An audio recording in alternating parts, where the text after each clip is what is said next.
Energy and mass are two sides of the same coin. By Einstein's equation, E equals mc squared, where c is the speed of light, 3 times 10 to the 8th meters per second, m is the mass in kilograms. It's very specific. In this equation, you have to have mass in kilograms. If it's in grams, change it into kilograms before using this equation.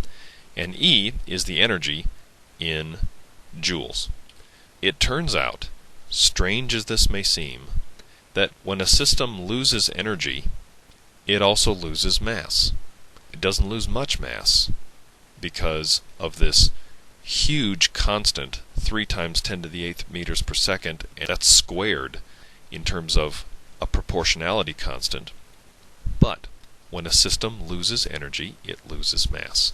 And when a system gains energy, when you heat up a cup of coffee, for example, it gains a tiny amount of mass. No, I can't explain it either, but apparently that's how the universe is put together. In chemical reactions, the mass change is nearly undetectable, so we speak of mass as being conserved when it really isn't. The amount of mass and energy together, however, is conserved. Mass changes in nuclear reactions are much larger and are fairly easily measured. All thermodynamically favorable nuclear reactions are exothermic. Let's talk now about nuclear binding energy. You can see on the right side of the screen there that I've got mass of nucleons and mass of the nucleus. What's the nucleus made of? Well, it's made of nucleons. So you would think that the mass of the nucleons is equal to the mass of the nucleus. Turns out that that's not quite right.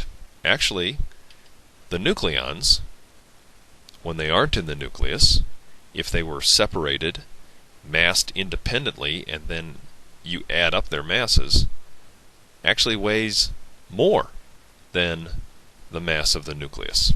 To give you a visual here, you can see that on the left side of this balance, I've got 4 protons and 4 neutrons.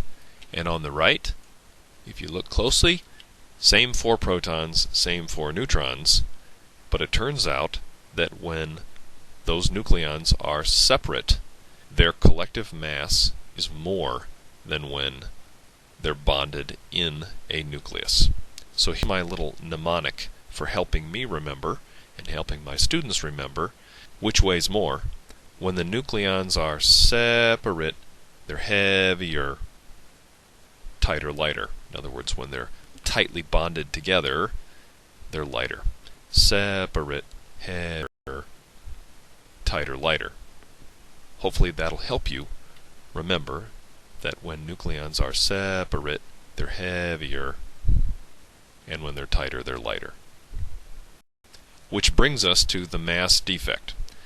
The mass defect is calculated by taking the mass of the nucleons minus the mass of the nucleus.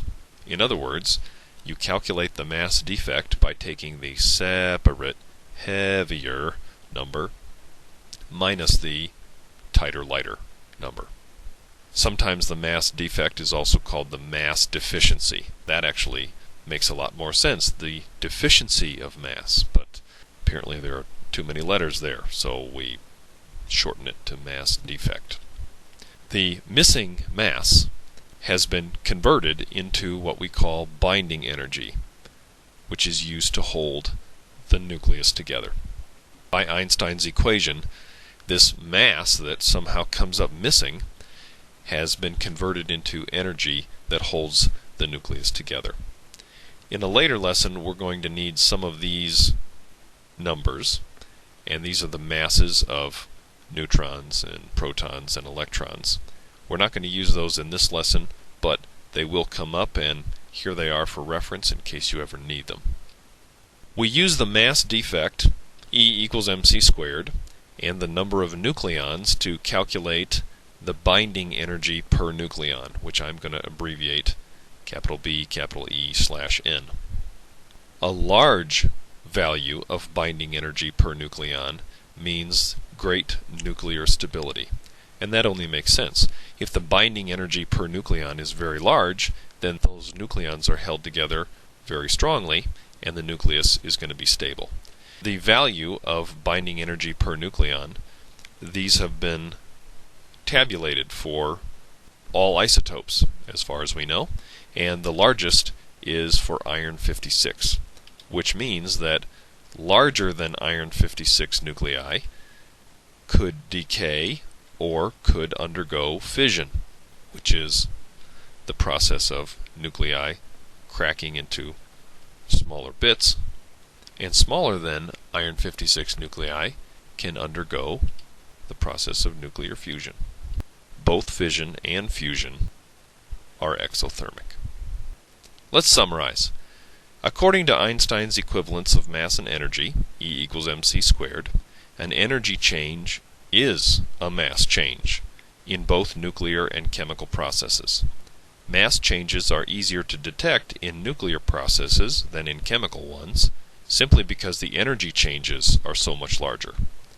The mass defect between the bonded nucleons in a nucleus, less mass, compared to those same nucleons massed independently, more mass, can be converted into a number, the binding energy per nucleon, that measures the stability of that nucleus.